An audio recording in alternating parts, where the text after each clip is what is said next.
नमस्कार प्यारे साथियों, मैं भूषण सर आप सभी का स्वागत करता हूं हमारे चंद्रहासिनी एकेडमी के इस ऑनलाइन प्लेटफॉर्म पर। प्यारे साथियों, आज हम बात करने वाले हैं पेपर 7 का, जो हमारे चंद्रहासिनी एकेडमी की तरफ से जो टेस्ट सीरीज चलाया जा रहा है। इसमें से टोटल आपको 100 क्वेश्चन आज देखने को मिलेंगे इतिहास का, जो कि आपके पुलिस आरक्षक की तैयारी के लिए तो महत्वपूर्ण है ही है, साथ ही साथ आपके सीजीपीएससी, व्यापम और अन्य महत्वपूर्ण एग्जाम के लिए भी बहुत ज्यादा महत्वपूर्ण है। तो चलिए बात करते हैं और देखते हैं इन क्वेश्चन के बारे में। आगे बढ़ते हैं। चलिए देखते हैं पहला प्रश्न।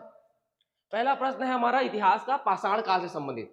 पूरा पाषाण काल युग के मानव की जीविका का मुख्य आधार क्या था? पूरा पाषाण काल में अपन जानते हैं कि मानव ज्यादा विकासशील नहीं हुए थे, मानव केवल खाना सोना जानते थे। तो यहाँ पर मानव खाने के लिए जीवों पर निर्भर थे, जो भी चीज हिलता था वो उसको शिकार करके खाते थे। तो यहाँ पर उनका मुख्य व्यवसाय क्या था? शिकार। यहाँ पर उनका मुख्य व्यवसाय क्या था? शिकार था। और शिकार को वो लोग कहते थे क्या? आखेट। क्या कहते थे? आखेट कहते थे। तो यहाँ पर शिकार या आखेट पर ही उनका जीवन पूरा निर्भर था। आगे बढ़ते हैं। अब देखते हैं क्वेश्चन नंबर 2। भारत में सर्वप्रथम पूरा पाषाण कालीन औजारों की खोज किसने की? देखिए, पूरा पाषाण का जब भी नाम आता है तो केवल एक ही व्यक्ति संबंधित है पूरा पाषाण काल से, वो है हमारे रॉबर्ट ब्रूसफुट। कौन है? Robert Bruce Foote. इसका आंसर हो जाएगा ऑप्शन नंबर बी। आगे बढ़ते हैं, देखते हैं हमारा थर्ड क्वेश्चन। थर्ड क्वेश्चन है हमारा सिंधु घाटी सभ्यता से संबंधित। निम्न में से कौन सिंधु घाटी सभ्यता का बंदरगाह स्थल था? सिंधु घाटी सभ्यता का बंदरगाह, आप ये जानते हैं कि सिंधु घाटी सभ्यता एक नगरीय सभ्यता थी और वहां पर व्यापार भी होते थे, वो भी दूसरे देशों से भी, फारस से भी व्यापार के वहां पर साक्ष्य मिले हैं। तो जब भी व्यापार की बात की जाए तो हमको क्या चाहिए होता था? बंदरगाह। तो यहाँ का जो बंदरगाह है वो है लोथल, केवल और केवल एक। इसका सही आंसर हो जाएगा केवल और केवल एक, इसका राइट आंसर है। आगे बढ़ते देखते हैं क्वेश्चन नंबर 4। मोहनजोदड़ो से प्राप्त पशुपतिनाथ की मुहर में कौन सा पशु नहीं दिखाया गया? देखिए, मोहनजोदड़ो से आपको हिरण के भी साक्ष्य मिल जाते हैं, हाथी के भी मिल जाते हैं, गेंडा के भी मिल जाते हैं, एक सिंग वाले गेंडा के, लेकिन आपको नहीं मिलता है तो घोड़े का साक्ष्य। किसका साक्ष्य नहीं मिलता है? घोड़े का साक्ष्य नहीं मिलता है। तो इसका करेक्ट आंसर हो जाएगा ऑप्शन नंबर डी, घोड़ा। आगे बढ़ते हैं, देखते हैं क्वेश्चन नंबर 5। निम्न में से कौन सा हड़प्पा स्थल रावी नदी के किनारे है? देखिए, बहुत ही आसान सा क्वेश्चन, खुद आपसे पूछ दिया गया हड़प्पा स्थल, और कौन सी नदी? रावी नदी। तो रावी नदी के किनारे खुद कौन सा जगह था? हड़प्पा। कौन सा जगह था? हड़प्पा। देखिए, सिंधु घाटी सभ्यता सिंधु नदी के किनारे थे और उसके आसपास के सहयोगी नदियों के किनारे बसा हुआ एक त्रिकोणीय सभ्यता था। इसमें आपका हड़प्पा नामक शहर, जो कि सबसे पहला खोजा गया शहर है, वो कौन सी नदी के किनारे था? रावी नदी के किनारे था। अब बात करते हैं क्वेश्चन नंबर 6 की। सिंधु घाटी के लोग किस धातु से परिचित नहीं थे? सोना, चांदी, लोहा, कांसा। देखिए, कांसा से परिचित थे, सोने से भी परिचित थे और चांदी से भी परिचित थे। कौन? सिंधु घाटी सभ्यता के लोग। लेकिन परिचित किससे नहीं थे? लोहे से। क्यों? क्योंकि लोहे की खोज जो हुई है वो हुई है उत्तर वैदिक काल में। उत्तर प्रदेश का एक जगह है अतिरंजी खेड़ी या अतरंजी खेड़ा, वहां से क्या प्राप्त हुआ है आपको? लोहा प्राप्त हुआ है, जो कि सिंधु घाटी सभ्यता के बाद आया था हमारा वैदिक काल। और वैदिक काल में दो भाग, पूर्व वैदिक काल और उत्तर वैदिक काल। तो पूर्व वैदिक काल में भी लोहे की जानकारी नहीं थी, लेकिन उत्तर वैदिक काल में लोहा खोजा गया। कहां से खोजा गया? अतिरंजी खेड़ा, उत्तर प्रदेश से। आगे बात करते देखते क्वेश्चन नंबर 7। वैदिक सभ्यता थी एक शहरी सभ्यता, ग्रामीण सभ्यता, बंजारा सभ्यता, इनमें से कोई नहीं। देखिए, वैदिक सभ्यता जो थी वो हमारी एक ग्रामीण सभ्यता थी, और जो सिंधु घाटी सभ्यता थी वो थी हमारी एक नगरीय सभ्यता। जबकि सिंधु घाटी सभ्यता पहले आई है लेकिन वो नगरीय सभ्यता थी, और जो वैदिक सभ्यता है वो बाद में आई, लेकिन फिर भी वो कैसी थी? ग्रामीण सभ्यता थी। जिसका ऑप्शन नंबर बी सही हो जाएगा। आगे बढ़ते हैं, देखते हैं क्वेश्चन नंबर 8। क्वेश्चन नंबर 8 में हमारा है वैदिक सभ्यता में कुलप कौन होता था? देखिए, वैदिक सभ्यता में कुलप, जो भी परिवार का प्रमुख था, जो भी परिवार का प्रमुख था वो कुलप होता था। और जो वहां के लोग थे वो कबीला बना करके रहते थे, और कबीले का जो प्रमुख होता था, कबीले में जो लोग रहते थे उनको अपन जन कहते थे, और उन जन या कबीले का जो प्रमुख होता था वो होता था जनस्य गोप्ता। लेकिन परिवार का प्रमुख होता था यहाँ पर कुलप। कौन होता था? कुलप होता था। वैदिक सभ्यता में कुलप कौन था? परिवार का प्रमुख था। आगे बढ़ते देखते हैं क्वेश्चन नंबर 9। क्वेश्चन नंबर 9 की बात करें तो क्वेश्चन नंबर 9 में हमारा है ऋग वैदिक काल। नंबर 9 हमारा ऋग वैदिक काल से संबंधित है। तो यहाँ पर अपन बात करने वाले हैं ऋग वैदिक कालीन देवताओं में सोम किसका देवता है? देखिए, जो सोम देवता है ना, ये क्वेश्चन लगातार बच्चों के मन में रहता है। जो सोम देवता ये है वनस्पति के देवता। किसके देवता है? वनस्पति के देवता है, और जनरली समृद्धि के भी देवता माने जाते हैं। कौन? सोम। तो यहाँ पर आपको लेना है वनस्पति के देवता। तो 9 का सही आंसर हो जाएगा आपका सी। आते हैं क्वेश्चन नंबर 10 में। पानीपत का प्रथम युद्ध किसके मध्य लड़ा गया था? देखिए, पानीपत का प्रथम युद्ध जब भी नाम आता है तो वहां पे एक व्यक्ति का नाम आता है, वो है बाबर। कौन है? बाबर। और यहाँ पर बाबर की लड़ाई हुई थी किससे? इब्राहिम लोदी से। किससे लड़ाई हुई थी? इब्राहिम लोदी से, जो कि एक अफगानी व्यक्ति था, मतलब अफगान का था, अफगानिस्तान का, और भारत में शासन कर रहा था। उस समय पे दिल्ली सल्तनत का आखिरी शासक माना जाता है किसको? इब्राहिम लोदी को माना जाता है। जिसके बाद बाबर आकर के इब्राहिम लोदी को हरा देता है और फिर वहां से आपका मुगल साम्राज्य शुरू होता है। इससे पहले हमारी दिल्ली सल्तनत होती है, और दिल्ली सल्तनत का आखिरी व्यक्ति, आखिरी राजा कौन होता है? इब्राहिम लोदी। और साथ ही साथ इब्राहिम लोदी दिल्ली सल्तनत का वह राजा है जो कि युद्ध के मैदान में मारा गया था। इससे पहले कोई भी राजा युद्ध के मैदान में नहीं मारा गया। आगे बढ़ते हैं, देखते हैं क्वेश्चन नंबर 11। भगवान महावीर का जन्म 544 ईसा पूर्व में निम्न में से किस स्थान पर हुआ था? तो महावीर, भगवान महावीर जैन धर्म से संबंधित है। ठीक है, जैन धर्म के 24वें और आखिरी तीर्थंकर हैं कौन? महावीर स्वामी। और महावीर स्वामी के जन्म कब हुआ? 544 ईसा पूर्व में। और किस स्थान पर हुआ? तो कुंडल ग्राम नामक स्थान पर हुआ। कहां पर हुआ? कुंडल ग्राम नामक स्थान पर हुआ। अब आते हैं क्वेश्चन नंबर 12 में, 12वें में। द्वितीय जैन संगीति के अध्यक्ष निम्न में से कौन थे? द्वितीय जैन देखिए, बौद्ध नहीं बोला है, क्या बोला गया है? जैन बोला गया है। तो इसका आंसर हो जाएगा देवर्दी क्षमाशरण। कौन हो जाएगा? देवर्दी क्षमाशरण। आपका ऑप्शन नंबर सी इसका सही आंसर हो जाएगा। आगे बढ़ते हैं, देखते हैं क्वेश्चन नंबर 13। क्वेश्चन नंबर 13 में है, निम्न में से किसे धर्म चक्र प्रवर्तन कहा जाता है? देखिए, यहां पर आपको मैं 2-3 चीजें बताऊंगा। धर्म चक्र प्रवर्तन की बात की गई है, तो यह पहली बात, धर्म चक्र प्रवर्तन शब्द गौतम बुद्ध से और बौद्ध धर्म से संबंधित है। तो गौतम बुद्ध का गृह त्याग नहीं, गौतम बुद्ध का शिक्षा ग्रहण नहीं, गौतम बुद्ध का प्रथम उपदेश बिल्कुल सही, इसे कहा जाता है हमारा धर्म चक्र प्रवर्तन।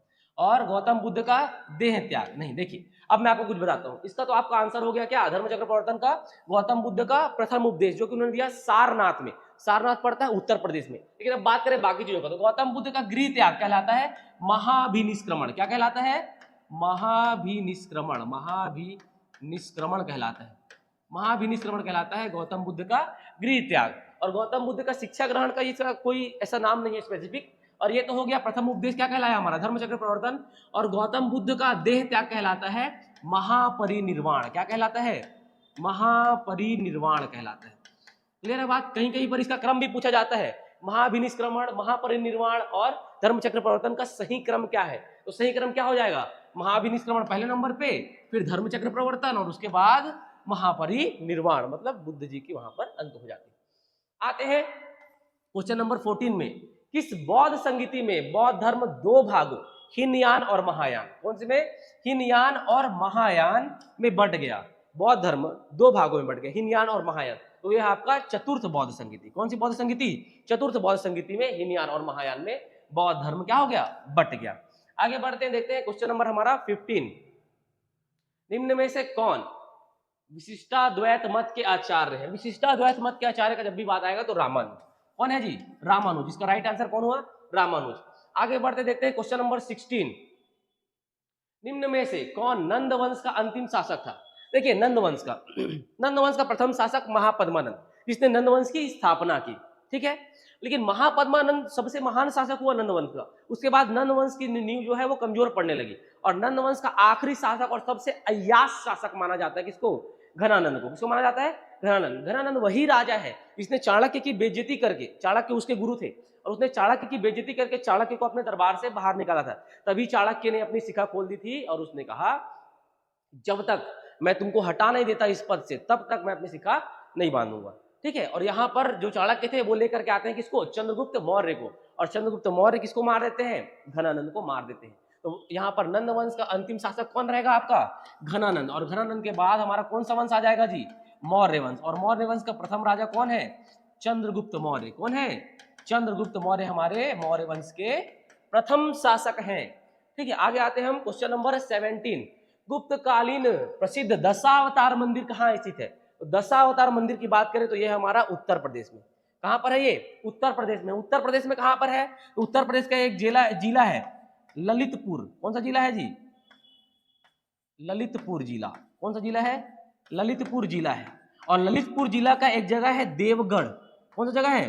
देवगढ़। तो इसी देवगढ़ में ये दशावतार मंदिर स्थित है ना। और ये जो दशावतार मंदिर है ये विष्णु भगवान का मंदिर है। कौन से भगवान का मंदिर है? विष्णु भगवान का मंदिर है। और ये कौन से काल का है? गुप्त काल का है। ठीक है, तो विष्णु भगवान का मंदिर है जहां पर विष्णु भगवान के 10 अवतार, कितने अवतार? टोटल 10 अवतार का वर्णन है, जहां पर विष्णु भगवान सांप पर लेटे हुए हैं, जो उनका है ना शेषनाग, उस पर भी लेटे हुए हैं, वैसा भी वहां पर मूर्ति है।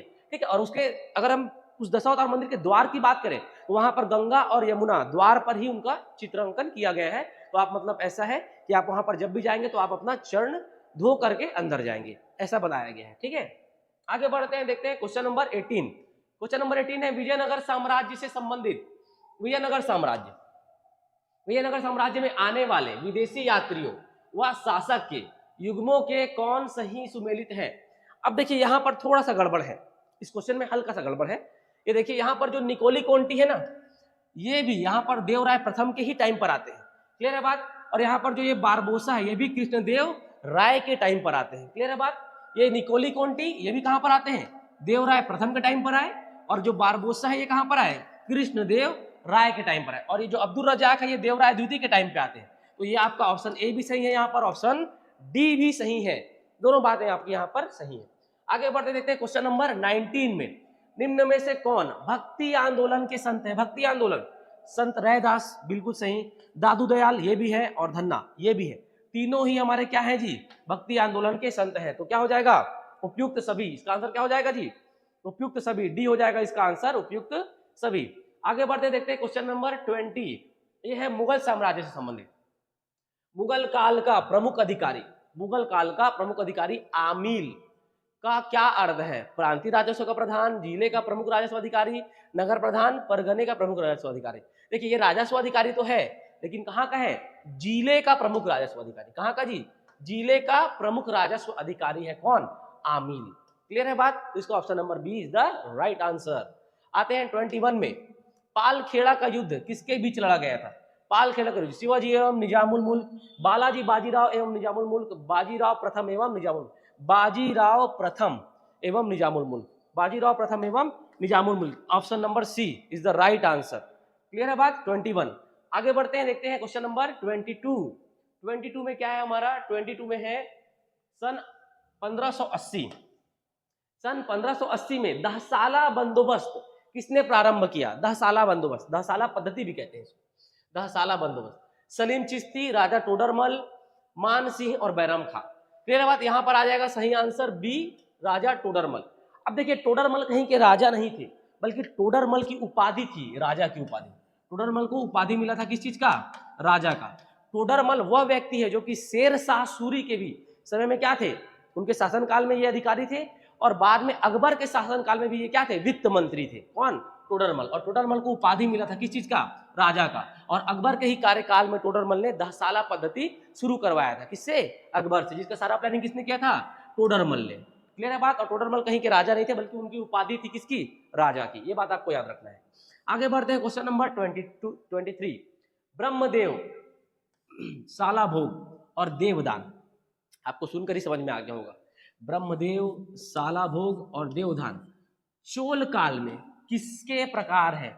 जहां सी बात है, यहाँ पर चोल काल में भूमियों का बहुत प्रधानता था, भूमि दान की बहुत ज्यादा प्रथा थी। तो इनको ब्रह्मदेव, सालाभोग और देवदान ये किसके प्रकार है, ये हमारे भूमि के प्रकार है। किस काल में, चोल काल में हमारे भूमि के प्रकार। आगे बढ़ते हैं, देखते हैं क्वेश्चन नंबर हमारा 24। क्वेश्चन नंबर 24 में क्या है, निम्न कथनों पर विचार कीजिए। चलिए भैया करते हैं विचार। निम्न कथनों पर विचार कीजिए। नादिर शाह ने दिल्ली पर 1739 ईस्वी में आक्रमण किया, बिल्कुल सही बात। नादिर शाह कहां से आया था, मुख्यतः यह आया था कहां से, ईरान से आया था। कहां से आया था, ईरान से। ईरान से आया अफगानिस्तान में, और अफगानिस्तान से आक्रमण किया किस पर, भारत में। जहां पर मुगल वंश की नींव कमजोर हो रही थी, जहां पर मुगल वंश के महान राजा खत्म हो चुके थे और कुछ आलतू फालतू राजा ही बचे थे, वहां पर कौन आक्रमण करता है, नादिर शाह। कौन आक्रमण करता है, नादिर शाह। इसे ईरान का नेपोलियन भी कहा जाता है, किसको, नादिर शाह। तो नादिर शाह ने 1739 ईस्वी में आक्रमण किया, और इस समय दिल्ली का शासक बिल्कुल मोहम्मद शाह, इसको अपन कहते हैं रंगीला, रंगीला। इस समय दिल्ली का शासक कौन था, मोहम्मद शाह रंगीला था। ठीक है, ये मोहम्मद शाह रंगीला बहुत ही बेवकूफ शासकों में से एक माना जाता है। और मोहम्मद शाह रंगीला जो था, इसको लड़कियों का नाच गाना पसंद था, इसके दरबार में महिलाओं का प्रभुत्व देखा जाता है, इसको मुर्गों की लड़ाई देखना पसंद था। मतलब ऐसे आलतू फालतू काम करता रहता था कौन, मोहम्मद शाह रंगीला। और इसी के टाइम पे किसने आक्रमण कर दिया, नादिर शाह ने आक्रमण कर दिया, और दिल्ली में लाशें बिछा दी गई। दिल्ली का हर एक जगह ऐसा नहीं था जहां पर एक भी लाश ना पाई जाए, हर जगह पर लाशें बिछी हुई थी। जिसको फिर बाद में साफ कराया गया। कई दिनों तक लाशें सड़ रही थी, फिर उनको इकट्ठा करके सड़कों के किनारे में जलाया गया लाशों। आगे बढ़ते हैं, देखते हैं क्वेश्चन नंबर 25। बहमनी राज्य की स्थापना किसने की थी? बहमनी साम्राज्य की बात की जा रही है। बहमनी साम्राज्य मुख्यतः गोवा वाले क्षेत्र में इसका उदय हुआ था, और इसका आप सबको पता है कौन है? हसन गंगू। कौन है जी? हसन गंगू इसके संस्थापक है बहमनी साम्राज्य के। आगे बढ़ते देखते हैं क्वेश्चन नंबर 26। क्वेश्चन नंबर 26 में क्या है? 10 कुमार चरित के लेखक कौन है? 10 कुमार चरित के लेखक कौन है? दंडी। कौन है जी? दंडी है। आगे बढ़ते हैं क्वेश्चन नंबर 27। पहली बार किसी के सती होने का अभिलेखीय उल्लेख किससे प्राप्त होता है? ये मैंने भी क्लास में कई बार बच्चों को पढ़ाया है और बहुत ज्यादा इंपॉर्टेंट क्वेश्चन है ये। क्लियर है बात? जब भी सती प्रथा की बात करें तो सती का उल्लेख हमेशा कहाँ पे मिलता है? ये मिलता है आपके एरण अभिलेख में। किसमें? एरण अभिलेख। सबसे पहली बार किसी महिला के सती होने का प्रमाण कहाँ मिलता है जी? एरण अभिलेख में प्राप्त होता है। आगे बढ़ते देखते हैं क्वेश्चन नंबर 28। क्वेश्चन नंबर 28 है प्राचीन नालंदा विश्वविद्यालय। कौन सा विश्वविद्यालय? प्राचीन नालंदा विश्वविद्यालय को किसने ध्वस्त किया? नालंदा विश्वविद्यालय को किसने ध्वस्त किया? अब यहाँ पर ऑप्शन है इल्तुतमिश, नादिर शाह, मोहम्मद गौरी, बख्तियार खिलजी। अब देखिए यहाँ पर जो ये मोहम्मद गौरी शब्द है, मोहम्मद गौरी ने नहीं किया। मोहम्मद गौरी के साथ 2 लोग आए थे। मोहम्मद गौरी के 2 गुलाम थे, वहां पे आपको जानना है। एक है आपका कुतुबुद्दीन ऐबक, और दूसरा कौन है? दूसरा है आपका बख्तियार खिलजी। कुतुबुद्दीन ऐबक को दिल्ली का शासन मिल गया, और बख्तियार खिलजी उत्तर प्रदेश, बिहार और बंगाल वाले क्षेत्रों में चला गया, जहां पर बख्तियार खिलजी ने नालंदा नामक एक महान विश्वविद्यालय को जला दिया। तो महान विश्वविद्यालय को ध्वस्त करने का श्रेय जाता है किसको? बख्तियार खिलजी को। किसको जाता है? बख्तियार खिलजी को जाता है। आगे बढ़ते देखते हैं क्वेश्चन नंबर 29। ये है तुगलक वंश से संबंधित फिरोज तुगलक। फिरोज शाह तुगलक पूरा नाम है इनका। फिरोज तुगलक ने एक नया कर, सिंचाई कर लगाया जो उपज का कितना भाग है? देखिए जो फिरोज शाह तुगलक है एक बढ़िया राजा रहा, लेकिन उसको उतना क्रेडिट नहीं मिल पाया। क्यों नहीं मिल पाया? क्योंकि जो फिरोज शाह तुगलक है इनके पिताजी मुस्लिम थे और इनकी माता हिंदू थी, सोनारिन थी। इसकी वजह से जो वहां पर मुस्लिम लोग थे ना, वो इन पर विश्वास कम करते थे। किस पर? फिरोज शाह तुगलक पर विश्वास कम करते थे, जो उनके प्रजा थे वहां पर। क्लियर है बात? तो जो फिरोज शाह तुगलक है उसी ने ही बहुत सारे नहर बनवाए। क्या बनवाए? बहुत सारे नहर बनवाए, और सिंचाई के लिए बहुत अच्छा अच्छा काम किया। जहां पर इसने सिंचाई के लिए एक कर रखा, इसका किसी भी सिंचाई का, किसी भी फसल का 1/10 भाग किसको देना होता था? राजा को, यानी कि फिरोज शाह तुगलक को देना होता था। अगर आपके यहाँ 100 किलो अनाज हो रहा है तो आपको 10 किलो अनाज किसको देना होगा? फिरोज शाह तुगलक। ठीक है, तो फिरोज शाह तुगलक के समय में 1/10 भाग था किसका? उपज का। आगे बढ़ते देखते हैं 30वां, राक्षसी तंगड़ी का युद्ध कब हुआ था? 1565, 1570, 1575 और 1560। अब मैं यहाँ पर आप लोग को एक होमवर्क देता हूँ। राक्षसी तंगड़ी या बन्नर घट्टा, ये युद्ध बहुत ज्यादा प्रसिद्ध है। तो ये आप लोग कमेंट में बताइए। किसे बताएंगे? कमेंट में बताएंगे कि राक्षसी तंगड़ी का युद्ध कब हुआ था? 1565 में, 1570 में, 1575 में या 1560 में? कमेंट कीजिए फटाफट, कब हुआ था इसका युद्ध। आगे बढ़ते देखते हैं क्वेश्चन नंबर 31। भारत में प्रथम पुर्तगाली वायसराय। भारत में प्रथम पुर्तगाली वायसराय। यहाँ पर ऑप्शन नंबर ए है अल्फोंसो अल्बुकर्क, फिर आता है Francisco de Almora, Vasco D gamma और कार्नेलियन हाउटमैन। तो यहाँ पर आपका सही आंसर हो जाएगा फ्रांसिस्को डी अल्मोड़ा। ये है पुर्तगाल के प्रथम गवर्नर। ये भारत कब आया? ये आया भैया 1505 में। कब आया?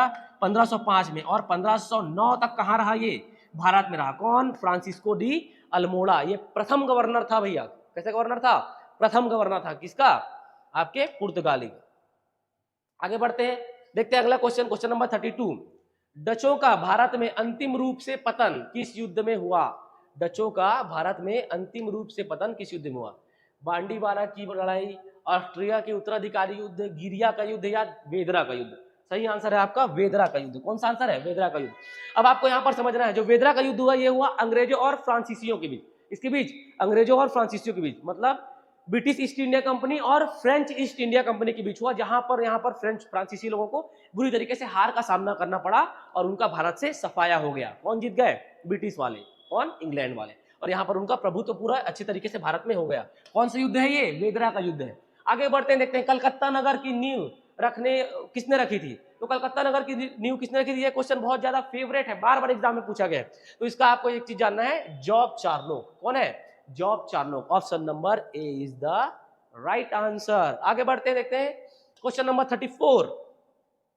दूसरे कर्नाटक और अंग्रेज के युद्ध में, दूसरे कर्नाटक और अंग्रेज के युद्ध में संबंध में निम्न में से कौन सा कथन सत्य है? इस युद्ध में फ्रांसीसी गवर्नर गोडेहू की हार हुई, गोडेहू की जगह गवर्नर डुप्ले को भेजा गया, पांडिचेरी की संधि के साथ युद्ध समाप्त हुआ, इस युद्ध में अंग्रेजों की हार हुई। तो इसमें option number C is the right answer. Pondicherry के संधि के साथ क्या हुआ? युद्ध समाप्त हुआ। पांडिचेरी की संधि के साथ क्या हुआ? युद्ध समाप्त हुआ। आगे बढ़ते हैं, देखते हैं क्वेश्चन नंबर 35। प्लासी का युद्ध कब हुआ?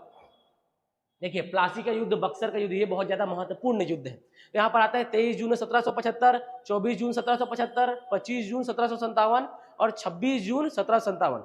इसका क्या होना चाहिए आंसर? ऑप्शन नंबर ए। क्या होगा answer? Option number A is the right answer.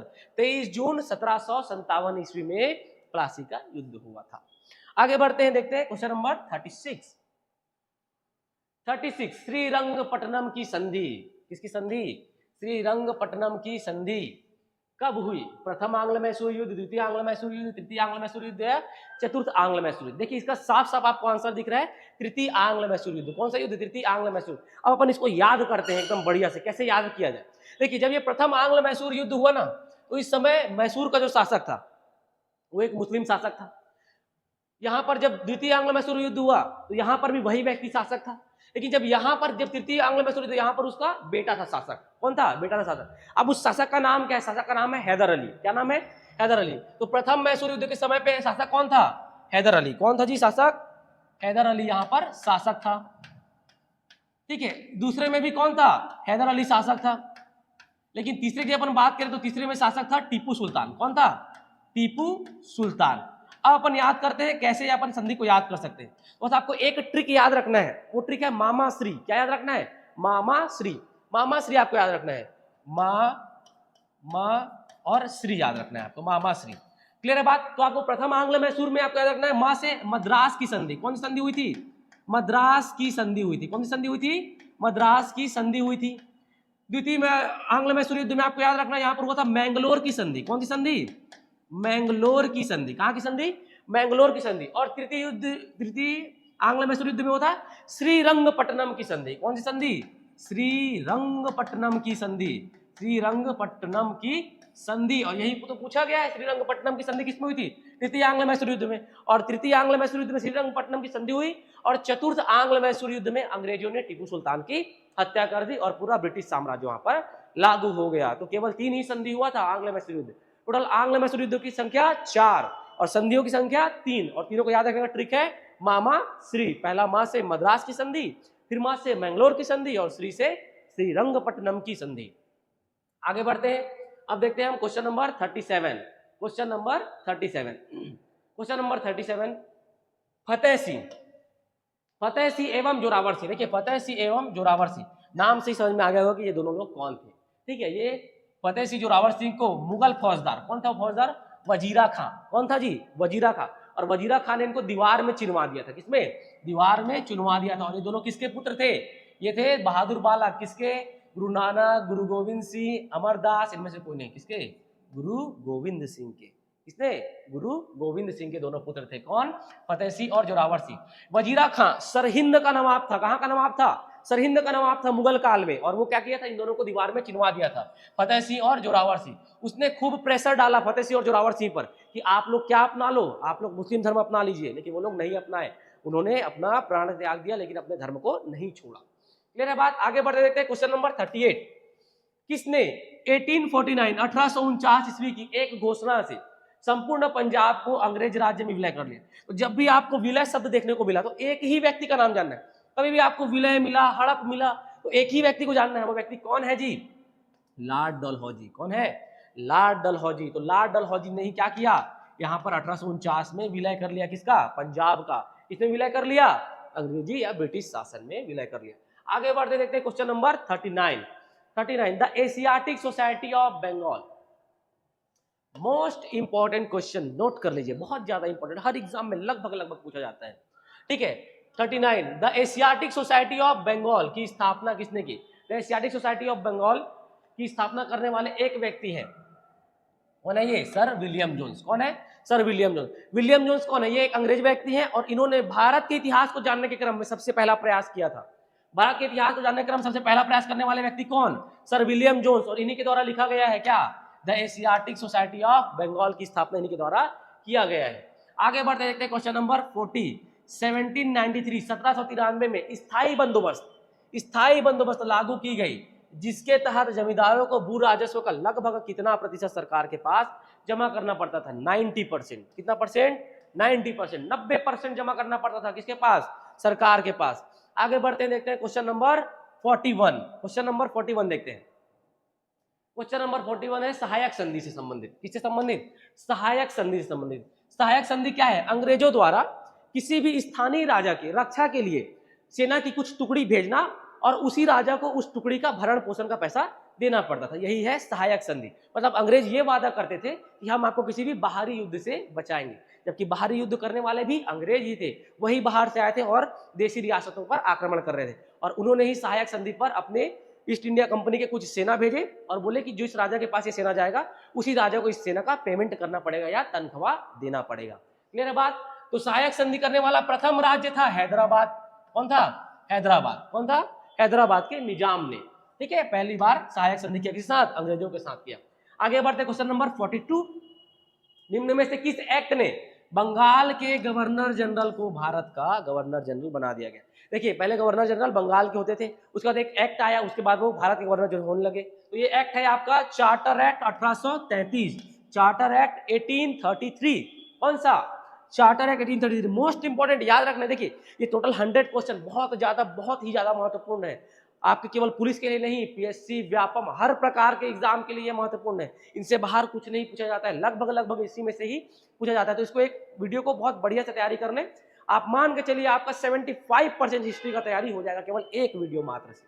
आगे बढ़ते हैं, देखते हैं क्वेश्चन नंबर 43। क्वेश्चन नंबर 43 है विलियम बेंटिक।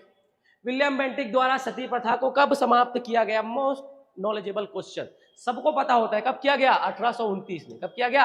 1829 में। किसने किया? विलियम बेंटिक ने। और साथ देने वाला व्यक्ति कौन था? सबको पता है, राजा राम मोहन राय। और अगर एक्ट पूछा जाए तो एक्ट है शारदा एक्ट। कौन सा एक्ट है? शारदा एक्ट के तहत खत्म किया गया। और साथ देने वाले व्यक्ति का नाम है राजा राम मोहन राय। राम मोहन राय कहीं के राजा नहीं थे, उनको उपाधि मिली थी राजा की। क्लियर है बात? आगे बढ़ते देखते क्वेश्चन नंबर 44। डलहौजी के व्यपगत सिद्धांत, वही हड़प नीति, डलहौजी के व्यपगत सिद्धांत के तहत विलय किए गए राज्यों का सही क्रम निम्न में से कौन सा है? सतारा, झांसी, जयपुर, नागपुर। सतारा, जयपुर, झांसी, नागपुर। सतारा, जयपुर, झांसी, नागपुर। पहले में सतारा, दूसरे में जयपुर, तीसरा में झांसी और चौथे में Nagpur. Option number B is the right answer. Dalhousie के व्यपगत सिद्धांत के तहत विलय किए गए राज्यों का सही क्रम है सतारा, जयपुर, झांसी, नागपुर। आगे बढ़ते देखते question number 45। Question number 45, Bharat में रेलवे का जनक किसे माना जाता है? देखिए, भारत में रेलवे का जनक किसे माना जाता है? तो वो कौन है? लॉर्ड डलहौजी। कौन है जी? लॉर्ड डलहौजी को भारत में रेलवे का जनक माना जाता है, इसने ही भारत में रेल लाया था। आगे बढ़ते देखते क्वेश्चन नंबर 46। निम्न में से किस भारत शासन अधिनियम के तहत मुगल सम्राट का पद समाप्त कर दिया गया? तो ये है आपका भारत शासन अधिनियम 1858, 1858। यहाँ पर आपका मुगल शासन अधिनियम इसके तहत मुगल सम्राट का पद समाप्त कर दिया गया। अंग्रेजों ने सीधे सत्ता अपने हाथ में ले लिया यहाँ पर। क्लियर है बात? देखो, अंग्रेज तो आए थे बराबरी से अपना बिजनेस करने के लिए, उसके बाद क्या किया? वो लोग बराबर से शासन किए, बोले आधा आप करो आधा हम करो। यहाँ पर 1858 में इन्होंने पूरा शासन ही हड़प लिया। ठीक है, और खुद क्या करने लगे? शासन करने लगे। आगे बढ़ते देखते हैं क्वेश्चन नंबर 47। भारत में 1872 में किसके कार्यकाल में प्रथम जनगणना हुआ? जब भी आपको जनगणना शब्द देखने को मिले, जनगणना, हालांकि भारत में अभी 2011 के बाद से जनगणना तो नहीं हुआ है, लेकिन जब भी आपको जनगणना के शब्द से मिले और किसने शुरुआत की बोला जाए, क्लियर है बात? 1872 में किसने जनगणना करवाया? वो है आपका लॉर्ड मेयो। लॉर्ड मेयो एक ही काम से जाने जाते हैं और वो क्या है जी? जनगणना। क्या है? जनगणना। इसने ही जनगणना कराया। आगे बढ़ते हैं क्वेश्चन नंबर 48। भारत को तलवार के बल पर विजित किया गया है और तलवार के बल पर ही इसकी रक्षा की जाएगी। किसने कहा? किसने कहा इसको? मेरे ख्याल से इसको कहा लॉर्ड एल्गिन ने। किसने कहा जी? लॉर्ड एल्गिन ने ही कहा था इसको कि भाई भारत को तलवार के बल पर विजित किया गया है और तलवार के बल पर ही इसकी रक्षा की जाएगी। किसने कहा? लॉर्ड एल्गिन ने कहा। आगे बढ़ते हैं, देखते हैं क्वेश्चन नंबर 49। केंद्र में द्वैत शासन, केंद्र में द्वैत शासन मतलब डुअल गवर्नमेंट। ठीक है, तो केंद्र में द्वैत शासन किस अधिनियम के द्वारा लाया गया था? तो ये अधिनियम है 1935। कौन सा है जी? 1935 ये अधिनियम है। इसके तहत केंद्र में द्वैध शासन लाया गया था। आगे बढ़ते देखते हैं क्वेश्चन नंबर 50। क्वेश्चन नंबर हमारा 50, दिल्ली दरबार दिल्ली दरबार का आयोजन कब किया गया था? देखिए दिल्ली दरबार का जब भी नाम आता है तो दिल्ली दरबार का आपको सन याद रखना है 1911। कौन सन याद रखना है आपको? 1911 याद रखना है। ठीक है, कौन सा याद रखना है आपको? 1911। और टाइम आपको याद रखना है 12 दिसंबर। अब जो ये दिल्ली दरबार है किसके लगाया गया था? तो यहाँ पर आए थे जॉर्ज पंचम, ब्रिटिश राजा जॉर्ज पंचम आए थे। और जॉर्ज पंचम ने ही बंगाल विभाजन रद्द किया। क्या किया? बंगाल विभाजन रद्द किया, जो कि 1905 में बंगाल विभाजन की घोषणा हो गई थी। इसमें से पूर्वी बंगाल और पश्चिमी बंगाल को दो भागों में बांट दिया गया था। और कैसे बांटे थे? जाति के आधार पर बांटे थे। पूर्वी बंगाल और पश्चिम बंगाल में एक तरफ हिंदू तो एक तरफ मुस्लिम। मतलब अंग्रेजों की पूरी नीति थी कि अपने आपस में क्या किया जाए, जाति के नाम पर लड़ाया जाए और खुद शासन किया जाए। तो यहाँ पर प्रेशर पड़ा और जॉर्ज पंचम को बुलाया गया और 1911 में फिर जॉर्ज पंचम ने बंगाल विभाजन रद्द किया। और जॉर्ज पंचम के स्वागत के लिए ही दिल्ली दरबार लगाया गया था। कब? 12 दिसंबर 1911 को। आगे बढ़ देते हैं क्वेश्चन नंबर 51, संथाल विद्रोह के नेतृत्वकर्ता। यहाँ पर दो भाई आपको याद रखना है, सिद्धू और कान्हू। कौन याद रखना है आपको? सिद्धू और कान्हू, दो भाई। किस चीज के? संथाल विद्रोह के नेतृत्व करता है। कौन कौन? सिद्धू और कान्हू। आगे देखते हैं तेभागा आंदोलन किस क्षेत्र में हुआ? तेभागा आंदोलन आपको जानना है कहाँ हुआ? बंगाल में। कहाँ हुआ? बंगाल में हुआ। तेभागा आंदोलन कहाँ पे हुआ? बंगाल में। Option D is the right answer. अब यह आंदोलन हुआ किस चीज के लिए? तो यह था एक कृषि आंदोलन। कैसा आंदोलन था ये? कृषि आंदोलन था। कृषि आंदोलन था। और यह आंदोलन था जो भी लगान का जो दर था उसको 1/3 कम करने के लिए। जो लगान का दर है उसको 1/3 करने के ऊपर मांग था। क्या करना था? 1/3 करना था। किसी भी वहां पर जो कृषि पर जो लगान का दर था उसको कितना करना था? 1/3 करने के मांग पर हुआ था। कौन सा आंदोलन? तेभागा आंदोलन। और कहां पर हुआ ये? बंगाल में। कहां पर हुआ? बंगाल में। अगर सन जानना है तो सन जान लीजिए, 1946 में। कब हुआ भैया? 1946 में हुआ तेभागा आंदोलन। इसमें लगान के दर को, कृषि पर लगने वाले लगान के दर को 1/3 करने की बात कही गई थी या मांग की गई थी। किसके द्वारा? कृषकों के द्वारा। आगे बढ़ते देखते हैं क्वेश्चन नंबर 53 1857 में देखते हैं। एक मिनट देखते हैं 1857 है ना। क्वेश्चन नंबर 53 1857 की महान क्रांति। 1857 की महान क्रांति के संबंध में निम्न में से कौन सा युग्म सही सुमेलित है?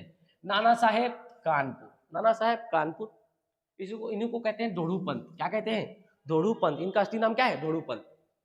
आते हैं रानी लक्ष्मीबाई, नागपुर। बिल्कुल गलत है, सबको पता है झांसी की रानी कौन है? लक्ष्मीबाई। कौन है जी? लक्ष्मीबाई है। तो ये वाला आंसर क्या हो जाएगा? रॉन्ग हो जाएगा। कुंवर सिंह, जगदीशपुर बिहार। कुंवर सिंह ने कहां से किया? जगदीशपुर बिहार से किया। और बेगम हजरत महल ने कहां से किया? लखनऊ से किया। बेगम हजरत महल के पति मर चुके थे और उनके जो बेटे थे, हालांकि वो गोद लिया हुआ संतान था, तो यहाँ पर हड़प नीति के तहत किसी भी गोद लिए हुए संतान को सत्ता नहीं दी जाएगी, वास्तविक संतान होना चाहिए था। उसके लिए कौन लड़ रहा था? हजरत महल लड़ रही थी। कहां से? लखनऊ से। बाद में यहाँ पर अंग्रेज जीत जाते हैं और हजरत महल को भागना पड़ता है। कहाँ भागती है वो? नेपाल। कहाँ भागती है? नेपाल भागती है। और सबको पता है रानी लक्ष्मीबाई नागपुर से नहीं, कहां से? झांसी से नेतृत्व कर रही थी। कहां से? झांसी से। तभी तो कहते हैं खूब लड़ी मर्दानी वो थी झांसी वाली रानी। आगे बढ़ते हैं question number 54, British house of Commons. देखिए हमारे यहाँ का जो संसद भवन है ना, उसको अपन क्या कहते हैं? लोकसभा कहते हैं। क्या कहते हैं? लोकसभा कहते हैं। तो यहाँ पर जो ब्रिटेन का जो संसद भवन उसको कहते हैं ब्रिटिश हाउस ऑफ कॉमन्स। ठीक है, संसद भवन है उनका।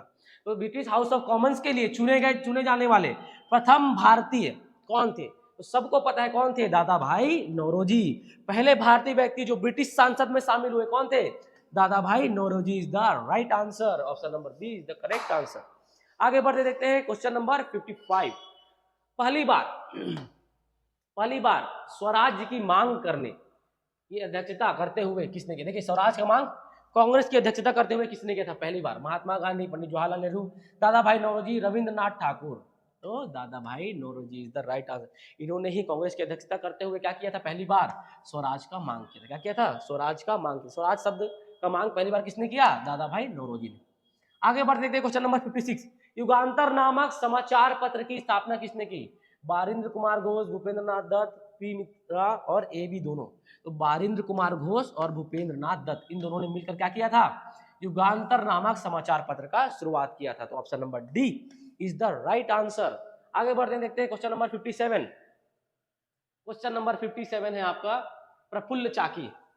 प्रफुल्ल चाकी जी को कौन नहीं जानता है? प्रफुल्ल चाकी, प्रफुल्ल चाकी और खुदीराम बोस को फांसी किस वर्ष दी गई थी? किस वर्ष दी गई थी? कमेंट में बताइए। प्रफुल्ल चाकी और खुदीराम बोस को फांसी किस वर्ष दी गई थी जी? कमेंट में बताइए। बहुत ही आसान क्वेश्चन है, सबको पता होना चाहिए। प्रफुल्ल चाकी और खुदीराम बोस को कब फांसी दी गई थी? आगे बढ़ते हैं, फटाफट कमेंट में बताइए इसका जवाब। आगे बढ़ते हैं, गदर पार्टी, यहाँ पे मैं लिख देता हूँ कमेंट में बताइए इसका जवाब। गदर पार्टी के संबंध में निम्न कथनों पर विचार कीजिए। इसके संस्थापकों में सम्मिलित थे लाला हरदयाल, बिल्कुल सही है। कौन सम्मिलित थे? लाला हरदयाल सम्मिलित थे। इसके प्रथम अध्यक्ष लाला हरदयाल थे, गलत। प्रथम अध्यक्ष लाला हरदयाल थे ही नहीं। कौन थे? भाकना जी थे। कौन थे? भाकना। कौन थे? भाकना। भाकना जी थे। कौन थे जी? भाकना जी थे, है ना। कौन थे? भाकना जी थे इसके प्रथम अध्यक्ष। क्लियर है बात? तो यहाँ पर क्या हो जाएगा? आपका पहला सही हो जाएगा और दूसरा गलत हो जाएगा, तो केवल एक सही, केवल एक सही। आगे बढ़ते हैं, देखते हैं 58 हो गया, ये 59। क्वेश्चन नंबर 59 है कामागाटा मारू प्रकरण। कामागाटा मारू घटना क्या है? कामागाटा मारू, कामागाटा मारू एक जापानी भाप इंजन वाला पानी का जहाज है। कौन सा जहाज है? ये है जापानी भाप इंजन वाला। कैसा इंजन वाला? भाप इंजन वाला। कैसा जहाज है जी? पानी का जहाज है। पानी का जहाज है, पानी वाला जहाज है। क्लियर है बात? तो यह क्या है? एक जहाज है। अब कामागाटा मारू प्रकरण क्या है, थोड़ा सा जान लेते हैं। देखिए यहाँ पर आपको एक व्यक्ति का नाम जानना होगा, गुरुदत्त सिंह का। किसका नाम जानना है आपको? गुरुदत्त सिंह। किसका नाम जानना है आपको? गुरुदत्त सिंह का नाम जानना है। यहाँ पर गुरुदत्त सिंह इस प्रकरण में एक प्रमुख व्यक्ति माने जाते हैं। देखिए जो गुरुदत्त सिंह थे, इनको मिला के टोटल 376 लोग, कितने लोग? 376 लोग जहाज के माध्यम से कहां जा रहे थे? ये लोग जा रहे थे आपके जहाज के माध्यम से कनाडा। कहां जा रहे थे? कनाडा के वैंकूवर में। कहां गए थे? कनाडा के वैंकूवर। जिसमें से 340 सिख थे। 340 सिख थे, 24 इसमें मुस्लिम थे और 12 हिंदू थे। 340 सिख, 24 मुस्लिम और 12 हिंदू थे। इनको कनाडा के वैंकूवर बंदरगाह पर नहीं उतरने दिया गया। ये प्रवास के तौर पर, मतलब वहीं रहने के लिए ये लोग जा रहे थे। जैसे एनआरई होते हैं ना, तो वहां रहते, वैसे ये लोग कनाडा के वैंकूवर में जा रहे थे। तो इनके जहाज को लगभग कनाडा के वैंकूवर के बंदरगाह में 2 महीने तक खड़ा रखा गया और सख्त आदेश दिया गया कि कोई भी खाना पानी नहीं पहुंचाया जाएगा। तो मजबूरन में भूखे प्यासे मर रहे थे, उसके तरह मजबूरन में इनको कहाँ आना पड़ा? वापस आना पड़ा। कहाँ पर? भारत में। और भारत के बंगाल के बजबज बंदरगाह में ये आए और वहां पर फिर इन पे अंग्रेजों से झड़प हुई और वहां पर इन पर फायरिंग कर दिया गया और जिसमें कई लोग शहीद हो गए, कई लोग मारे गए। इसमें 340 सिख थे, 24 मुस्लिम थे और टोटल 12 हिंदू व्यक्ति शामिल थे। आते हैं 60। एनी बेसेंट ने 1916 में होम रूल की स्थापना कहां से की? कहां से की? मद्रास। कहां से की? मद्रास से। Annie Besant. एनी बेसेंट कौन है जी? कांग्रेस की प्रथम महिला अध्यक्ष, आयरलैंड की रहने वाली थी। आगे बढ़ते देखते हैं क्वेश्चन नंबर 61।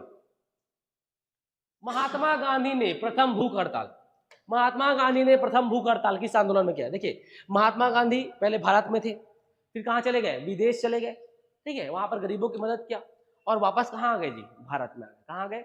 भारत में आ गए। साउथ अफ्रीका गए थे। अब भारत में आए तो यहाँ पर अहमदाबाद मिल मजदूर हड़ताल, अहमदाबाद मिल मजदूर हड़ताल हो रहा था, जहां पर प्लेग नामक बीमारी फैली हुई थी। जहां पर मजदूर थे, उनका काम धाम बंद था, जैसे कोरोना में बंद था ना, वैसा बंद था। लेकिन मजदूर 50% सैलरी की मांग कर रहे थे कि भाई ऐसी स्थिति में अगर बंद है आपका मिल तो 50% हमको दिया जाए जिससे हमारा घर चल सके। तो वहां पर जो मिल मालिक थे वो मना कर रहे थे। तो इसी में बीच गांधी जी आते हैं और गांधी जी भूख हड़ताल करते हैं और 35% में वहां पर मामला सेट होता है। 35% मुआवजा दिया जाएगा किसको? उसके मजदूरों को। क्लियर बात? यहीं पर गांधी जी ने पहला भूख हड़ताल किया था। किसमें? अहमदाबाद मिल मजदूर योजना। आगे बढ़ते थे 62। जलियांवाला बाग हत्याकांड के लिए कौन ब्रिटिश अधिकारी उत्तरदायी है? सबको पता है कौन? General Dyer. कौन? General Dyer. लेकिन आपको जनरल डायर से 2 व्यक्ति जानना है, एक था जनरल ओ डायर, एक था जनरल आर डायर। इसको बाद में गलती से खुदीराम बोस ने जनरल आर डायर को मार दिया। किसको मार दिया? आर डायर को मार दिया। जबकि मारना किसको था? जनरल ओ डायर को मारना। तो कौन था? यहाँ पर जनरल डायर लिखा है तो ये सही आंसर हो जाएगा। बाकी आपको पूरा नाम पता होना चाहिए। जनरल ओ डायर, ना कि आर डायर। किसको मारना था? जनरल ओ डायर को। तो जनरल ओ डायर ही इस हत्याकांड में शामिल था। उसने ही बिना परमिशन गोली चलवा दिया, ठीक है। बैसाखी का पर्व था उस दिन 13 अप्रैल 1919 को क्या हुआ था, जलियांवाला बाग हत्याकांड हुआ था। कब हुआ था? 13 अप्रैल 1919 को। आगे बढ़ते हैं, देखते हैं क्वेश्चन नंबर 63। कांग्रेस ने जलियांवाला बाग हत्याकांड की जांच के लिए किसकी अध्यक्षता में आयोग का गठन किया? मैंने बताया जलियांवाला बाग हत्याकांड कब हुआ? 13 अप्रैल सन 1919। जनरल ओडायर ने गोली चलवा दिया, बैसाखी पर्व का दिन था। क्लियर है बात? और यहाँ पर मदन मोहन मालवीय की अध्यक्षता में मदन मोहन मालवीय समिति बनाया गया, जो कांग्रेस ने बनाया। ब्रिटिशों ने अपना अलग बनाया और कांग्रेस ने अपना अलग बनाया। तो यहाँ पर option number C is the right answer. देखते हैं 64। निम्न में से कौन कांग्रेस के असहयोग आंदोलन से सहमत था? तो कौन सहमत था? पंडित जवाहरलाल नेहरू। बाकी देखिए मोहम्मद अली जिन्ना, एनी बेसेंट और बिपिन चंद्रपाल। ये लोग तो देखो, मोहम्मद अली जिन्ना ये भी एक उग्रवादी नेता थे।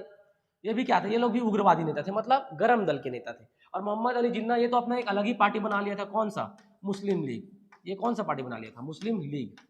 ठीक है, तो ये लोग क्या थे? सपोर्ट में थे। बोले इससे क्या होगा? बोले इससे असहयोग आंदोलन से कुछ नहीं होने वाला। ठीक है, अगर आजादी पाना है तो लड़ करके लेना पड़ेगा। लेकिन पंडित जवाहरलाल नेहरू बोले नहीं, इससे फायदा होगा। तो वो व्यक्ति सपोर्ट में थे किसके? आपके असहयोग आंदोलन। आगे बढ़ते देखते हैं question number 65। Question number 65। Swaraj party की स्थापना, किसकी स्थापना? स्वराज पार्टी की स्थापना कब हुई? स्वराज पार्टी की स्थापना कब हुई? 1920, 1922, 1923 और 1924। कब हुई जी? 1923 में हुई। स्वराज पार्टी की स्थापना कहां पर हुई? अमेरिका में। कहां पर हुई? अमेरिका के सैन फ्रांसिस्को में इसकी स्थापना हुई। कब हुई? 1923 में। और मेरे ख्याल से 1 जनवरी 1923 में इसकी स्थापना हुई थी। कब हुई थी? 1 जनवरी 1923 में इसकी स्थापना हुई। आगे बढ़ते हैं, देखते हैं question number 66। Hindustan Republican association की स्थापना, हिंदुस्तान रिपब्लिकन एसोसिएशन की स्थापना किसने की थी? सचिंद्र सान्याल, भगत सिंह, सुभाष चंद्र बोस और महात्मा गांधी। सचिंद्र सान्याल, लेकिन शामिल कौन कौन थे? भगत सिंह और सुभाष चंद्र बोस शामिल थे, महात्मा गांधी शामिल नहीं थे। लेकिन स्थापना किसने किया था? सचिंद्र सान्याल ने स्थापना किया था। आगे बढ़ते देखते हैं question number 67। Simon commission Bharat कब आया? 3 फरवरी 1928, 4 फरवरी 1928, 5 फरवरी 1928, नहीं 1929 दिया है और 4 फरवरी 1930 दिया है। तो आपका ऑप्शन नंबर ए 3 फरवरी 1928। कब? 3 फरवरी 1928 को साइमन कमीशन कहां आया था? भारत आया था। और साइमन कमीशन का विरोध करने वाले व्यक्ति कौन है? कमेंट में बताइएगा। जिनके सर पर लाठी पड़ा था और भी लाठी मारने वाले व्यक्ति का नाम है सैंडर्स, और उनकी मृत्यु हो गई थी। बहुत ही बूढ़े व्यक्ति थे, उनका नाम कमेंट में बताइए। ठीक है, 67 में। आगे बढ़ते हैं, देखते हैं क्वेश्चन नंबर 68। 68 में है गांधी जी ने अपना सविनय अवज्ञा आंदोलन, गांधी जी ने अपना सविनय अवज्ञा आंदोलन अंतिम रूप से कब स्थगित कर दिया? 1934 में। कब स्थगित कर दिया? 1934 में। ठीक है, गांधी जी ने 1930 के आसपास अपना सविनय अवज्ञा आंदोलन शुरू किया, जिसमें उनको बीच में रोक दिया गया क्योंकि उनका 11 सूत्री मांग था। और वहां पर गांधी जी को सेकंड गोलमेज सम्मेलन में बुलाया गया। गांधी जी ने सेकंड गोलमेज सम्मेलन में पार्टिसिपेट किया। टोटल गोलमेज सम्मेलन हुए 3, जिसमें गांधी जी ने सेकंड गोलमेज सम्मेलन में पार्टिसिपेट किया। फिर भी उनकी मांग लगभग मानी गई, आधा पूरा नहीं माना गया। तो गांधी जी ने फिर से शुरू कर दिया और उसके फलस्वरूप गांधी जी को जेल में डाल दिया गया। और 1934 में अंतिम रूप से गांधी जी ने सविनय अवज्ञा आंदोलन समाप्त कर दिया। आगे बढ़ देते हैं 69। 1939 को पट्टाभी सीतारामैया को हराकर कांग्रेस के अध्यक्ष कौन बने? देखिए 1939 के कांग्रेस अधिवेशन में पट्टाभी सीतारामैया भी खड़े थे अध्यक्ष पद के लिए, और यहाँ पर सुभाष चंद्र बोस भी खड़े थे अध्यक्ष पद के। पूरा कांग्रेस चाहता था कि सुभाष चंद्र बोस को ही अध्यक्ष बनाया जाए, लेकिन गांधी जी का सपोर्ट था किसके पास? पट्टाभी सीतारामैया के पास। किसका सपोर्ट था? गांधी जी का सपोर्ट था। और आपको एक बात पता होना चाहिए कि गांधी जी तब राजनीति त्याग चुके थे। ठीक है, तो यहाँ पर कांग्रेस की जीत होती है और कांग्रेस वाले सुभाष चंद्र बोस को ही बनाते हैं क्या? अध्यक्ष। और वहीं पर गांधी जी का एक कथन आता है उसी पर, यहाँ पर पट्टाभी सीतारामैया की हार नहीं है, मेरी हार है बोला। किसने बोला? गांधी जी ने कहा ये पट्टाभी सीतारामैया की नहीं बल्कि मेरी हार है, जिससे रुष्ट हो गए कौन? सुभाष चंद्र बोस। और सुभाष चंद्र बोस ने अध्यक्ष पद त्याग दिया। और फिर उसके बाद भी पट्टाभी सीतारामैया को अध्यक्ष नहीं बनाया गया। किसे बनाया गया? डॉक्टर राजेंद्र प्रसाद। किसको बनाया गया? राजेंद्र प्रसाद को। क्लियर है बात? तो पट्टाभी सीतारामैया की जगह कौन बने थे? सुभाष चंद्र बोस। और सुभाष चंद्र बोस आहत होकर पद त्याग दिए तो फिर कौन बने? डॉक्टर राजेंद्र प्रसाद बने। क्लियर है बात? 69 हो गया। आगे बढ़ते देखते हैं क्वेश्चन नंबर 70, 70वां क्वेश्चन। 70वां क्वेश्चन देखते हैं, निम्न में से किसका गठन सुभाष चंद्र बोस ने किया था? All India forward block. सबसे पहला ऑल इंडिया फॉरवर्ड ब्लॉक का गठन किसने किया था जी? सुभाष चंद्र बोस ने किया। देखो, जब सुभाष चंद्र बोस ने त्याग दिया कांग्रेस के अध्यक्ष पद को, उसके जस्ट बाद ही सुभाष चंद्र बोस ने फॉरवर्ड ब्लॉक का गठन किया। आगे बढ़ते देखते हैं क्वेश्चन नंबर 71। 1940 के व्यक्तिगत सत्याग्रह के प्रथम सत्याग्रही कौन है? विनोबा भावे। कौन है विनोबा? इसी के लिए विनोबा भावे को रैमजे मैग्सेसे पुरस्कार भी मिला था। क्या मिला था? रैमजे मैग्सेसे पुरस्कार भी मिला था। किसको? विनोबा भावे को। रैमजे मैग्सेसे पुरस्कार अगर नहीं जानते हैं तो रैमजे मैग्सेसे पुरस्कार एशिया का नोबेल पुरस्कार के रूप में उसको माना जाता है। जो किसको मिला था? विनोबा भावे को मिला था। पहले व्यक्ति हैं जिनको मिला था, पहले भारतीय। आगे बढ़ते हैं देखते हैं 72। अंग्रेजों भारत छोड़ो प्रस्ताव कांग्रेस ने कब पारित किया? 1942। कब पारित किया? 1942। आते हैं 73।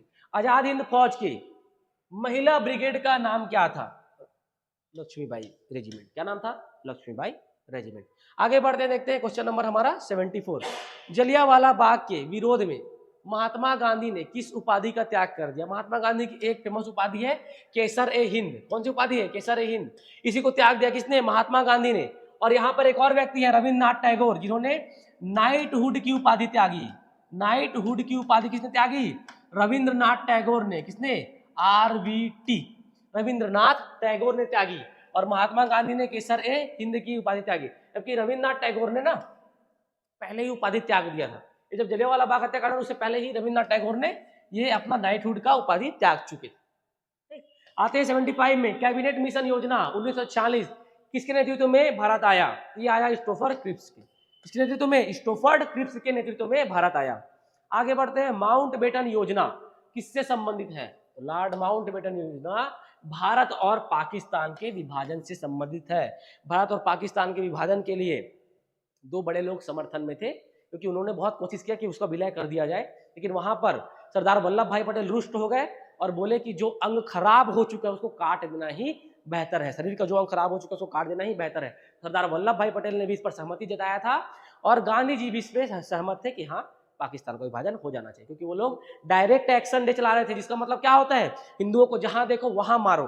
तो इससे बेहतर है कि उनको अलग ही कर दिया जाए। बिल्कुल वो समझौते के मूड में ही नहीं थे। कौन? मुस्लिम लीग वाले। आगे बढ़ते हैं देखते हैं क्वेश्चन नंबर 77। अंतरिम सरकार। अंतरिम सरकार क्या होती है? जब भी कोई सरकार का कार्यकाल कंप्लीट होता है तो क्या करता है? वो अंतरिम सरकार का गठन करके जाता है। तो यहाँ पर देखो अंतरिम सरकार 1946 के उपाध्यक्ष कौन थे? कौन रहेंगे उपाध्यक्ष इसके? कौन थे इसके उपाध्यक्ष? बताइए। Option number A is the right answer. Pandit Jawaharlal Nehru ही इसके उपाध्यक्ष थे। कौन थे? पंडित जवाहरलाल नेहरू। 78। नील दर्पण किनकी रचना है? नील दर्पण दीनबंधु। कौन? दीनबंधु। ठीक है, ये नील विद्रोह के लिए था ये रचना। इसमें उन्होंने दिखाया है कि भाई कैसे कैसे हुआ, जो नील के लिए जो पद्धति थी उसको कैसे खत्म किया गया। आगे बढ़ते देखते हैं 79। वल्लभ भाई पटेल, माफ कीजिए, सरदार वल्लभ भाई पटेल। सरदार वल्लभ भाई पटेल को सरदार की उपाधि कब दी गई? कब दी गई? तो यहां पर देखते हैं, थोड़ा सा ऑप्शन मिट गया है। आगे बढ़ते हैं देखते हैं 79 में सरदार वल्लभ भाई पटेल को उपाधि कब दी गई?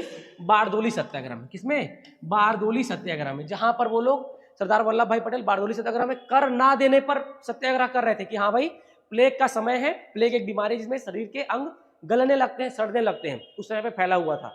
तो इसी के खिलाफ, सरकार के खिलाफ सरदार वल्लभ भाई पटेल खड़े हुए और बोले इस महामारी की स्थिति में कर नहीं दे पाएंगे बोले। और यहीं पर बारदोली सत्याग्रह कहा जाता है इसको, और यहीं पर इनको उपाधि मिली सरदार की। आगे बढ़ते हैं देखते हैं क्वेश्चन नंबर 80। 19वीं शताब्दी के भारतीय पुनर्जागरण का पिता किसे कहा जाता है? सबको पता है, राजा राम मोहन राय। किसे कहा जाता है? राजा राम मोहन राय को ही कहा जाता है। आगे बढ़ते देखते हैं क्वेश्चन नंबर 81। ब्रह्म समाज। ब्रह्म समाज की स्थापना ये भी कौन है? राजा राम मोहन राय। कौन है? राजा राम मोहन राय। 82। निम्न में से कौन सी घटना सबसे पहले हुई? बंग भंग आंदोलन, भारतीय राष्ट्रीय कांग्रेस की स्थापना, कांग्रेस का विभाजन, लखनऊ पैक्ट। बंग भंग आंदोलन कब हुआ? 1905। भारतीय राष्ट्रीय कांग्रेस की स्थापना कब हुई? 1885। कब हुई? 1885। कांग्रेस का विभाजन कब हुआ? 1907, मतलब 1907 में गरम दल और नरम दल।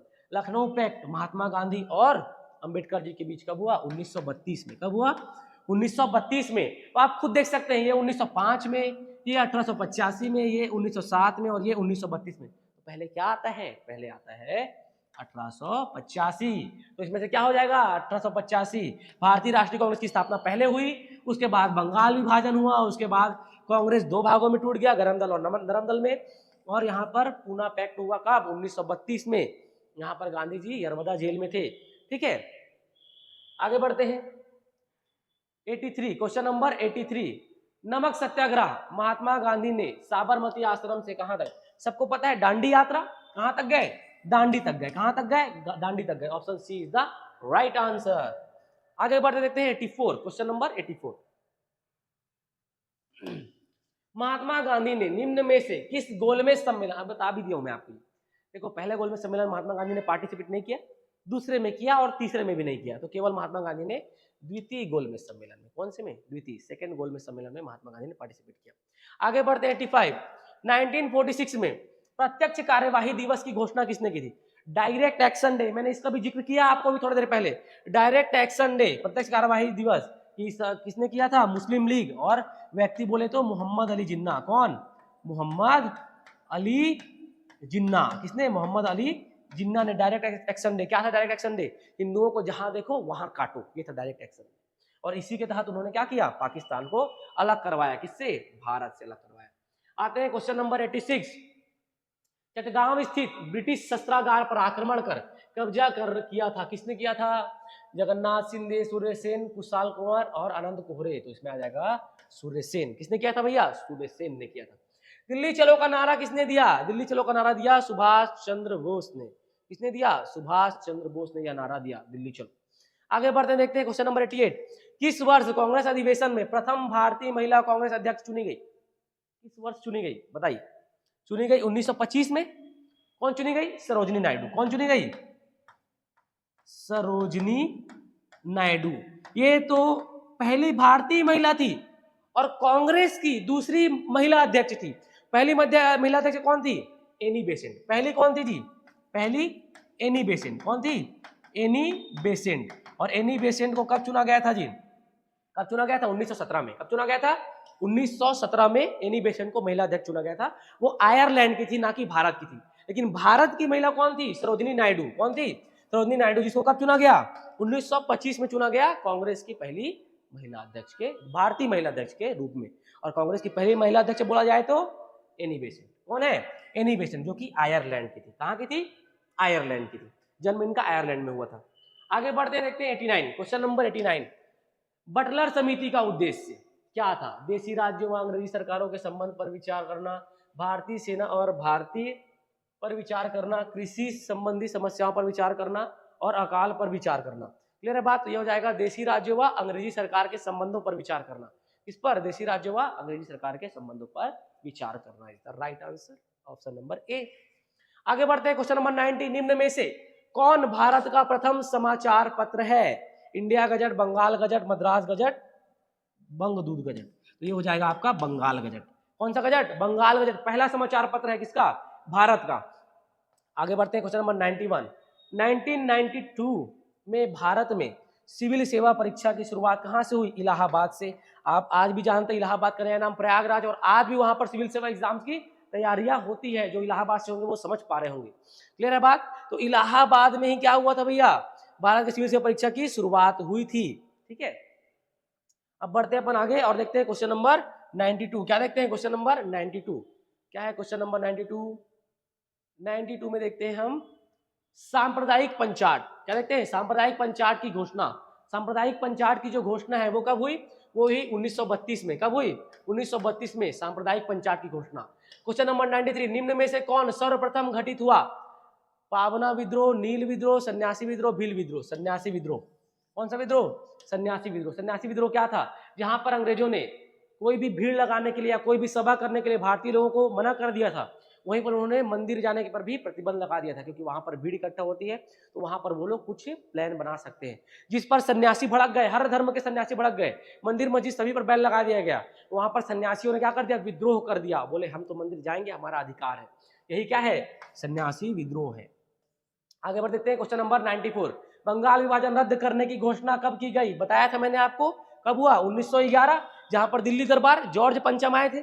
आगे बढ़ते हैं, देखते हैं क्वेश्चन नंबर 95, लगभग हम कंप्लीट करने वाले हैं इसको, है ना। 95, क्वेश्चन नंबर 95, भारत छोड़ो आंदोलन की शुरुआत कब हुई? भारत छोड़ो आंदोलन की शुरुआत कब हुई? भारत छोड़ो आंदोलन की शुरुआत 9 अगस्त 1940, 9 अगस्त 1942, 9 अगस्त 1942। कब हुई?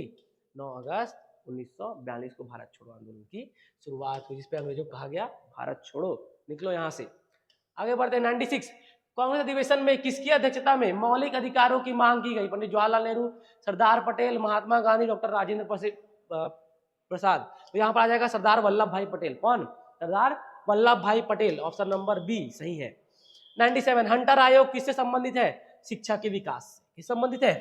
शिक्षा के विकास से संबंधित है। कौन सा आयोग? हंटर आयोग शिक्षा के विकास से संबंधित है। थर्ड लास्ट क्वेश्चन देखते हैं 98। अमृत बाजार पत्रिका। अमृत बाजार पत्रिका के संस्थापक है शिशिर कुमार घोष। कौन है? शिशिर कुमार घोष अमृत बाजार पत्रिका के संस्थापक है। आगे जाते हैं 99 में चंद्रशेखर आजाद की माता जी का नाम जगरानी देवी।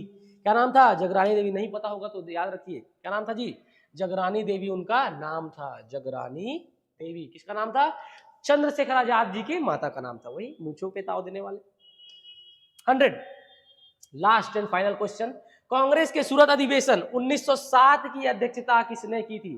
सूरत अधिवेशन दादा भाई नौरोजी, रास बिहारी घोष, पंडित मदन मोहन मालवीय, भूपेंद्र नाथ बसु। तो ये आ जाएगा आपका रास बिहारी घोष। कौन? रास बिहारी घोष। मैंने कहा 1907 में यहां पर कांग्रेस दो भागों में विभाजित हो गया। कितने भागों में? दो भागों में। एक तो आपका नरम दल। कौन सा दल? नरम दल। नरम दल। और एक आपका हो गया गरम दल। कौन सा हो गया? गरम दल। यहां पर कांग्रेस दो भागों में विभाजित हो गया। किसमें? 1907 में। और अध्यक्षता कौन कर रहे थे? रास बिहारी बोस। कौन कर रहे थे? रास बिहारी बोस इसकी अध्यक्षता कर रहे थे। तो ये रहे कुछ 100 क्वेश्चंस जो आपके इतिहास के बहुत ज्यादा महत्वपूर्ण है। अगर आप ये पढ़ लेते तो लगभग 75% इतिहास आप कवर कर लेते हैं। तो बस आज की वीडियो में इतना ही, और इसी प्रकार वीडियो देखने के लिए आप हमसे जुड़े रहें, हमारे चैनल को सब्सक्राइब कर लें। धन्यवाद।